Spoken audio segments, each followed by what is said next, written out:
बुर्ज खलीफा ये दुनिया की सबसे ऊंची बिल्डिंग है और मलेशिया की 450 मीटर ऊंची ट्विन टावर, इसे भी आप जानते ही होंगे। इन्हें सैमसंग ने बनाया है, जो शुरुआत में तो नूडल्स, फिश और सब्जी बेचा करती थी, लेकिन आज ये company fighter jet, ships, tanks और कंज्यूमर इलेक्ट्रॉनिक्स के अलावा इंश्योरेंस, फाइनेंस और केमिकल जैसे अलग अलग सेक्टर्स में भी काम करती है। हालांकि हम में से ज्यादातर लोग सैमसंग को उनके मोबाइल, टीवी, फ्रिज और इलेक्ट्रॉनिक आइटम्स की वजह से ही जानते हैं। और जब शाओमी और रियलमी जैसे चाइनीज ब्रांड इंडियन मार्केट में दाखिल हुए तो सबको लगा कि अब सैमसंग का हाल भी नोकिया जैसा होने वाला है, क्योंकि हमें सैमसंग के रियल साइज के बारे में जानकारी ही नहीं थी। आज एंड्रॉइड को भी गूगल के बाद अगर कोई कंट्रोल करता है तो वो सैमसंग है, और दुनिया की चाहे कोई भी कंपनी हो, सैमसंग की मदद के बिना एक स्मार्टफोन बना पाना बहुत ही ज्यादा मुश्किल है, चाहे वो गूगल का पिक्सल फोन हो या फिर एप्पल का आईफोन ही क्यों ना हो। अब आप सोच रहे होंगे कि नूडल्स, फिश और सब्जी बेचने वाली एक कंपनी ने इतना बड़ा बिजनेस एम्पायर कैसे खड़ा कर लिया। कहानी बड़ी ही दिलचस्प है।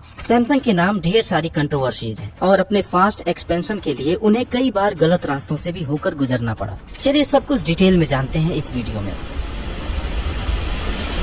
ये है ली बियोंग चुल, जो साउथ कोरिया के एक रिच फैमिली से बिलोंग करते थे और सिर्फ 28 इयर्स की एज में सैमसंग ट्रेडिंग कंपनी की शुरुआत किए थे। और आपकी जानकारी के लिए बता दूं कि कोरिया में सैमसंग का मतलब होता है 3 स्टार, जहां 3 नंबर कोरिया में बिग और पावरफुल को शो करता है और स्टार का मतलब एवरलास्टिंग। और आज बिग, पावरफुल और एवरलास्टिंग सैमसंग को डिस्क्राइब करने के लिए एक परफेक्ट वर्ड है, लेकिन शुरुआत में ऐसा नहीं था। सैमसंग एक छोटी सी ट्रेडिंग कंपनी हुआ करती थी, जिसने धीरे धीरे अपने बिजनेस को पूरे साउथ कोरिया और आसपास के कुछ कंट्रीज में एक्सपैंड कर लिया था। सियोल शहर में उनका हेड ऑफिस था और साल 1950 में नॉर्थ कोरिया से जब वॉर शुरू हुआ तब तक उनका नाम साउथ कोरिया के टॉप 10 ट्रेडिंग कंपनी में शामिल हो गया था। और दोस्तों, इस वॉर से ही सैमसंग की असली कहानी शुरू होती है। वॉर की वजह से उनको अपना बेस सियोल से बुसान शिफ्ट करना पड़ा और बिजनेस की हालत तो ऐसी हो गई कि सरवाइव करना मुश्किल हो गया। एक्सपोर्ट करना तो दूर, लोग खाने पीने की चीजों के लिए इम्पोर्ट पर डिपेंडेंट हो गए। जैसे ही वॉर खत्म हुआ, ली ने अपने बिजनेस को डाइवर्सिफाई करने का फैसला किया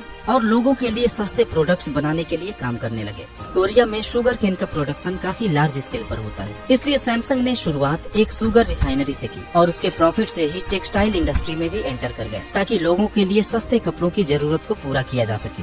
सैमसंग ने कोरिया का सबसे बड़ा वूलन मिल स्टार्ट किया और कपड़े भी बनाने लगे। दोस्तों, सैमसंग की डाइवर्सिफिकेशन ने कंपनी को डूबने से बचा लिया था, इसलिए ली ने इस स्ट्रेटजी को और भी एग्रेसिवली फॉलो करना शुरू कर दिया और अलग अलग एरिया में अपने प्रॉफिट को इन्वेस्ट करने लगे। सैमसंग ने अपने कई डिपार्टमेंटल स्टोर्स भी खोले और इंश्योरेंस बिजनेस में भी एंटर कर गए। आज की डेट में भी सैमसंग कोरिया की सबसे बड़ी इंश्योरेंस कंपनी है। इन सभी बिजनेस एक्सपेंशन से सैमसंग के पास इतना पैसा आने लगा कि ली बियोंग चुल साउथ कोरिया के रिचेस्ट मैन बन गए। फिर साल आया 1968, जब सैमसंग बोर्ड ने इलेक्ट्रॉनिक्स की भी फील्ड में उतरने का फैसला लिया और 1 साल के भीतर ही सैमसंग इलेक्ट्रॉनिक्स ने अपना फर्स्ट प्रोडक्ट मार्केट में उतार दिया, जो था 12 इंच का एक ब्लैक एंड व्हाइट टीवी। और अगले कुछ ही सालों में सैमसंग दुनिया की नंबर 1 टीवी मैन्युफैक्चरर भी बन गई और इस सक्सेस ने सैमसंग को और भी इलेक्ट्रॉनिक प्रोडक्ट्स बनाने के लिए मोटिवेट किया। सैमसंग ने 1979 में माइक्रोवेव, 1980 में एयर कंडीशनर, 1981 में कलर टेलीविजन्स और 1983 में पर्सनल कंप्यूटर्स को भी लॉन्च कर दिया। लेकिन उन्हें जल्दी ही महसूस हुआ कि इन सारे इलेक्ट्रॉनिक आइटम्स के छोटे छोटे पार्ट्स के लिए उन्हें किसी दूसरी कंपनी पर डिपेंडेंट रहना पड़ता है। इसलिए वह एक सेमीकंडक्टर कंपनी को ही खरीद ली और अपने लिए खुद ही पार्ट्स बनाने लगे और फिर आगे अपने सेमीकंडक्टर चिप्स की प्रोडक्शन कैपेसिटी को बढ़ाकर इसे ग्लोबली एक्सपोर्ट भी करने लगे। आज एप्पल भी अपने फोन में सैमसंग का ही मेमोरी चिप यूज करता है। इसके अलावा भी सैमसंग के कुछ ऐसे डिविजन्स हैं जिनके बारे में जानकर आप शॉक्ड हो जाएंगे। सैमसंग हैवी इंडस्ट्रीज दुनिया के लार्जेस्ट शिप बिल्डर्स में से एक है। इनका एक दूसरा डिवीजन है सैमसंग कंस्ट्रक्शन एंड ट्रेडिंग, जो रोड, टनल्स, ब्रिजेस और काफी बड़े बिल्डिंग प्रोजेक्ट्स पर काम करती है। और जैसा कि मैंने वीडियो के शुरू में ही बताया था कि दुबई का बुर्ज खलीफा और मलेशिया की ट्विन टावर को सैमसंग ने ही बनाया है। इसके अलावा साउथ कोरिया का लार्जेस्ट थीम पार्क एवरलैंड, कई लग्जेरियस होटल्स और एक पूरा टाउन सैमसंग ओन करता है, जिसे सैमसंग टाउन के नाम से जाना जाता है। अब शायद जो लोग सैमसंग को एक मोबाइल फोन या कंज्यूमर इलेक्ट्रॉनिक्स की कंपनी समझते थे, वह मुश्किल से आइसबर्ग के ऊपर का एक छोटा सा हिस्सा था। यहाँ अभी हमने सैमसंग के नॉन प्रॉफिट फाउंडेशन का तो जिक्र भी नहीं किया, जिसमें सैमसंग की यूनिवर्सिटी और मेडिकल सेंटर शामिल है। जी हाँ, सैमसंग मेडिकल सेंटर। एक यंग एंटरप्रेन्योर छोटा सा बिजनेस स्टार्ट करता है, अपने बिजनेस को अलग अलग मार्केट्स में डाइवर्सिफाई करता है। कोई रुकावट नहीं, कोई चैलेंज नहीं और बहुत ही कम समय में एक मल्टी बिलियन एम्पायर खड़ा कर देता है। सुनने में यह स्टोरी एक इनक्रेडिबल बिजनेस सक्सेस की तरह लगती है, लेकिन ये पूरी कहानी नहीं है दोस्तों। इसके सक्सेस के पीछे की कहानी बहुत ही ज्यादा कंट्रोवर्शियल है। तो चलिए इस सक्सेस जर्नी के डार्क साइड को भी समझते हैं। वार के बाद साउथ कोरिया की अर्थव्यवस्था बर्बाद हो चुकी थी। प्रोडक्शन और एक्सपोर्ट पूरी तरह से रुक चुका था। कोरियन प्रेसिडेंट अपनी इकोनॉमी को एक्सपेंड करना चाहते थे और इसके लिए उन्होंने बड़े कोरियन ग्रुप्स को सपोर्ट करने का फैसला किया, लेकिन सपोर्ट का तरीका बिल्कुल अनएथिकल था। सैमसंग, एलजी और ह्यूंडई जैसे बड़े बिजनेसेस को आसान शर्तों पर लोन दिया गया, टैक्सेस में रियायत दी गई ताकि उनका बिजनेस एम्पायर बड़ा हो और देश की इकोनॉमी भी ग्रो कर सके। यहाँ तक कि जब सैमसंग ने इलेक्ट्रॉनिक्स के फील्ड में एंटर किया तो कोरियन गवर्नमेंट ने इलेक्ट्रॉनिक कंपनीज पर लगने वाले टैक्सेस को 50% तक रिड्यूस कर दिया और उनको कंपटीशन से बचाने के लिए गवर्नमेंट ने जापान और कई देशों को साउथ कोरिया में इलेक्ट्रॉनिक प्रोडक्ट बेचने पर ही बैन लगा दिया और कंज्यूमर्स को सैमसंग का प्रोडक्ट लेने पर मजबूर होना पड़ा। ऐसे तमाम फायदे सैमसंग को पहुँचाए गए जिसकी वजह से वो अपने कॉम्पिटिटर से काफी आगे निकलता गया। और कुछ रिपोर्ट्स की अगर माने तो वार के बाद मिलने वाले अमेरिकन रिलीफ फंड को भी सैमसंग के फायदे के लिए इस्तेमाल किया गया और ये सब कुछ हो पा रहा था सैमसंग के फाउंडर ली की वजह से, जो एक स्ट्रेटेजिक पॉलिटिकल कनेक्शन बनाने के खिलाड़ी माने जाते थे और साउथ कोरियन प्रेसिडेंट के अच्छे दोस्त थे। और इस दोस्ती की वजह से सैमसंग को हमेशा एक स्पेशल ट्रीटमेंट मिला। बाकी कंपनीज की तरह सैमसंग के ऊपर कोई एक्सपोर्ट लिमिट नहीं थी।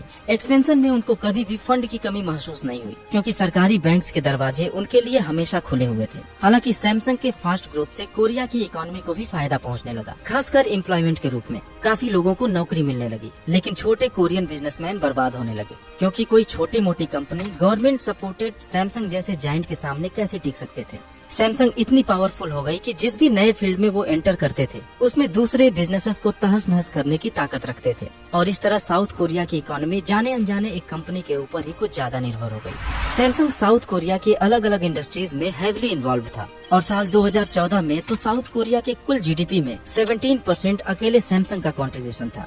एलजी और ह्यूंडई की कहानी भी कुछ मिलती जुलती है, लेकिन सैमसंग उसमें सबसे बड़ा है और पूरे कोरियन बिजनेस एम्पायर को जिस तरह कुछ गिनी चुनी कंपनीज ने अपने हाथ में लिया, उससे साउथ कोरिया का ज्यादातर पैसा, पावर और इन्फ्लुएंस 2-3 बिजनेस फैमिलीज के कंट्रोल में चला गया। साल 1987 में ली बियोंग चुल की डेथ के बाद उनके बेटे ली कुन ही ने उनकी जगह संभाल ली, जिनके समय में सैमसंग और गवर्नमेंट का रिलेशन और भी ज्यादा कंट्रोवर्शियल हो गया।